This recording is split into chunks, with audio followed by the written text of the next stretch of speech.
Bonjour, j'espère que vous allez bien. Il y a quelques années, je me suis fait une trousse à élastique pour avoir toujours avec les cahiers de jeu le petit nécessaire de 3 crayons, une gomme. Mais cette trousse a pas mal vieilli, l'élastique est distendu. J'ai donc décidé d'en refaire une nouvelle et c'était évidemment l'occasion pour faire un tuto que je vous invite à suivre si ça vous intéresse. Pour faire cette trousse, il faut très peu de choses. Je vous explique tout à l'heure comment adapter la taille des pièces selon la taille de la trousse que vous souhaitez. Pour la mienne, j'ai pris une fermeture à glissière d'une vingtaine de centimètres, 2 morceaux de tissu doublure et extérieur de 26 cm sur 8, 2 tissus extérieurs et 2 tissus doublure de 26 cm sur 5,5, 2 petites pièces carrées de 6 cm sur 6 et un élastique de 26 cm. Le mien fait 2 cm de large, mais vous pouvez le prendre plus étroit ou plus large si vous le souhaitez. Ça n'a pas d'importance. Pour le calcul de la taille des pièces, si vous souhaitez une trousse d'une taille différente, si vous prenez comme base la longueur d'une fermeture que vous avez, vous mesurez de la base ici jusqu'en haut du curseur. Donc là par exemple j'ai 20 cm. À cette longueur là, vous ajoutez 6 cm et ça vous donne la longueur des pièces. Et pour la largeur de la trousse, vous prenez la largeur souhaitée. Donc la mienne, moi j'en voulais une étroite, elle ne fera que 6 cm. Donc la taille de ces pièces là fait 8 cm. On rajoute 2 cm, 1 cm de chaque côté pour la marge de couture. Donc si vous souhaitez une trousse qui fasse 10 cm de large, vous coupez des pièces pour le dessous de 12 cm de large. Et pour les pièces du dessus, les pièces qui seront de chaque côté de la fermeture, vous prenez la moitié de cette pièce là et vous rajoutez 1,5 cm.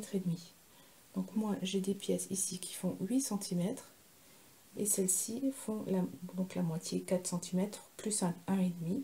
Elles font donc 5,5 cm de largeur. Pour déterminer la longueur de l'élastique, tout dépend du support sur lequel vous souhaitez poser cette trousse. Ou si vous savez d'avance que par exemple vous souhaitez mettre sur quelque chose, un magazine, un cahier de cette taille, les dimensions que moi je prends vont très bien.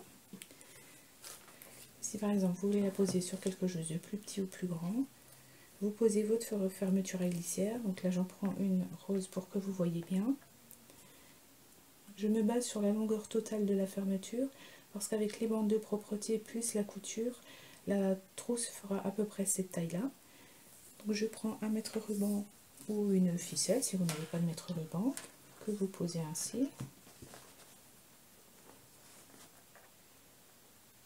Vous mesurez donc de cet endroit là jusque là-haut. Là j'arrive à 30 cm.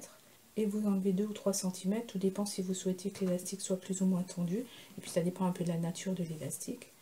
Donc à cette longueur d'ici jusque là, en faisant le tour, vous enlevez 2-3 cm. Je vous montre deux façons de poser ces bandes de propreté, mais il en existe plein d'autres. Donc la façon la plus simple, vous prenez le carré, vous pliez un côté et l'autre vers l'intérieur, donc envers contre envers, vous repliez en deux, vous le posez sur l'extrémité et vous faites une couture le long de ce côté et le long de ce côté. Le dessous ne sera pas caché, mais bon, il ne se verra pas puisque c'est à l'extrémité de la trousse. Ou sinon, vous prenez le carré, vous pliez endroit contre endroit.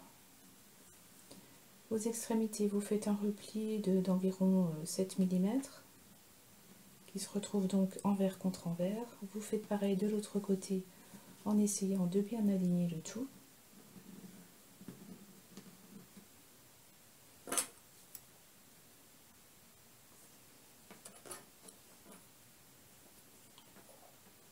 Je prends ensuite le repère de la largeur de ma fermeture. Je trace un trait à environ 1 mm plus loin que le bord de la fermeture.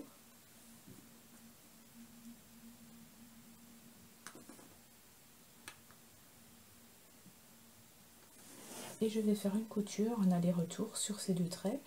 Et je fais pareil avec l'autre carré de 6 cm sur 6.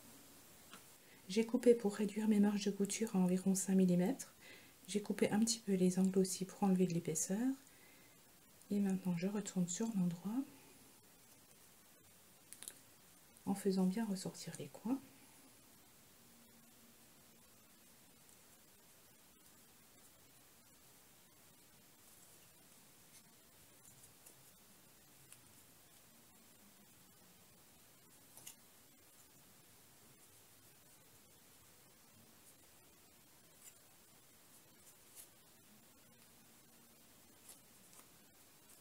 Je glisse maintenant l'extrémité de ma fermeture dans cette petite pièce. Donc, soit je la glisse de façon à ce qu'elle arrive à ce niveau-là, et je fais une couture de maintien ici, ou alors je peux couper une partie de la fermeture ici, de façon à ce que cette pièce recouvre le petit arrêt qui est là. Il faut juste veiller à ce que l'aiguille de la machine ne passe pas sur cette pièce. Je peux la positionner comme ça et faire une couture ici.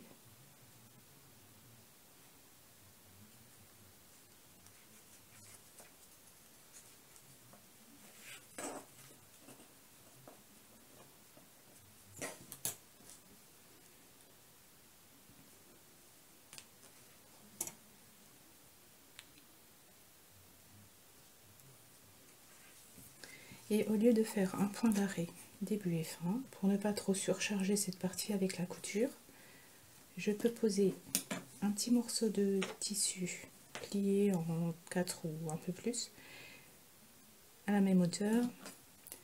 Je commence ma couture ici, et j'avance tout droit jusque là, je finis ma couture, et ensuite je n'ai plus qu'à couper le fil qui dépasse ici, qui relie les deux. Je vous montre ça de plus près sur ma machine.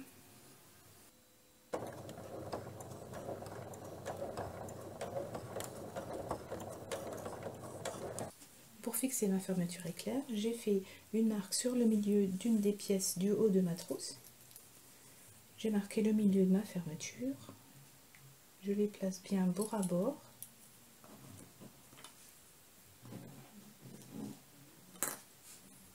Et avec mon pied à fermeture à glissière, je vais faire une couture tout le long.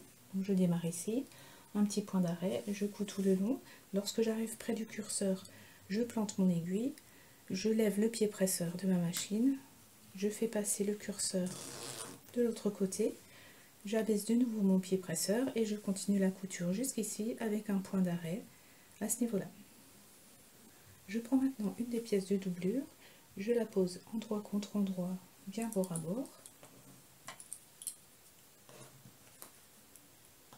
Et je vais faire une couture tout le long, toujours avec mon pied à fermeture à glissière, de la même manière que tout à l'heure au moment du passage du curseur. Je mets maintenant ces pièces sur l'endroit. Je marque bien le pli au fer à repasser tout le long. Et ensuite, je fais une surpiqûre à 2 ou 3 mm du bord, tout le long avec un point allongé à 3 ou 3,5. Et je ferai ensuite la même chose de l'autre côté. Voilà, j'ai posé à nouveau la fermeture endroit contre endroit sur l'autre partie du devant. Je les ai cousus ensemble. Je remets la doublure de cette manière. Elle se trouve toujours endroit contre l'endroit de ce tissu. Je fais une couture tout le long. Ensuite, je retournerai à l'endroit pour faire la surpiqûre ici. Avant d'assembler le reste de la trousse, j'ouvre la fermeture. C'est très important parce que sinon vous aurez de grosses difficultés à la retourner sur l'endroit lorsque la couture sera faite. Je prends ma pièce du dessous, je la pose endroit contre endroit. Alors il est possible que vous ayez du tissu un peu en trop de chaque côté. Tout dépend en fait de la largeur de la fermeture que vous avez prise.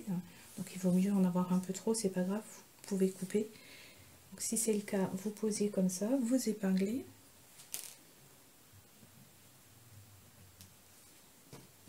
Pour que ça ne bouge pas et vous tracez un trait le long du tissu du dessus pour couper ce qui dépasse, pareil de ce côté, ou alors vous passez avec un cutter rotatif si vous en avez un, ou vous coupez directement, c'est comme vous le sentez, mais vous éliminez donc ce qui dépasse. Et une fois que ce sera fait, vous prenez les deux tissus extérieurs, vous les cousez ensemble tout le long sans prendre la doublure.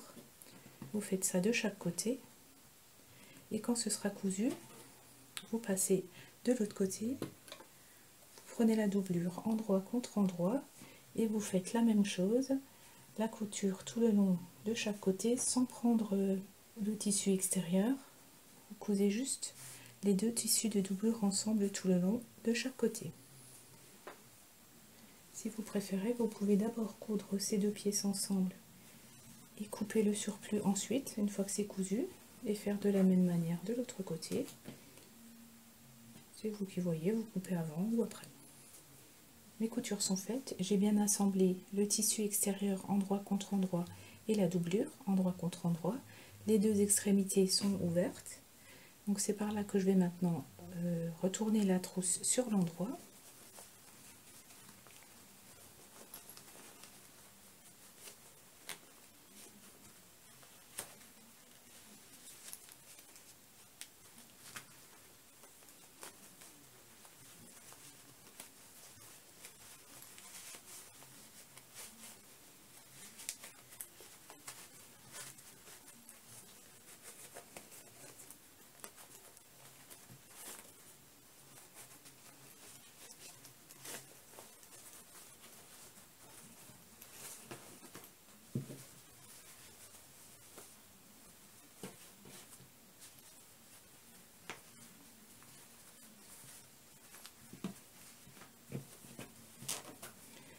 Là, vous pouvez passer un petit coup de fer à repasser pour bien placer l'ensemble de la trousse.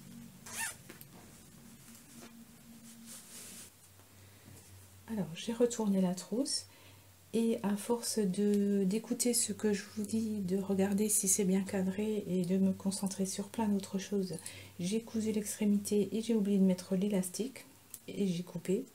Donc, en principe, vous vous retrouvez avec une trousse retournez à l'endroit avec les extrémités ouvertes. Ici, il y a normalement un peu plus de matière. Donc, vous posez l'élastique comme ça. Donc, normalement, le tissu arrive à peu près là. Vous posez l'élastique d'un bout à l'autre. Et vous faites une couture sur l'endroit d'un côté à l'autre avec un petit point d'arrêt. Et ensuite, vous recoupez de façon à ce qu'il ne reste que 3 ou 4 mm de large, en coupant très légèrement les angles, mais vraiment pas beaucoup, il ne faut pas que ça aille jusqu'au fil. Et ensuite, lorsque le tout sera cousu, on va de nouveau retourner la trousse sur l'envers. Voilà, donc vous vous retrouvez avec l'élastique et l'extrémité cousue. Je retourne sur l'envers en sortant bien mes angles. Je vais donc faire une couture cette fois-ci sur l'envers à environ 5 mm du bord. Alors vous essayez, si vous y arrivez, à coudre juste après cette bande de propreté tout le long. Si vous n'y arrivez pas, vous faites la couture un petit peu plus loin, donc en passant sur la bande de propreté, c'est pas très grave. Et la petite marge de couture qu'on a rétrécie tout à l'heure sur l'endroit se retrouvera donc emprisonnée entre ces deux coutures, et c'est ce qu'on appelle une couture à l'anglaise. Une fois retourné à l'endroit, votre trousse est terminée.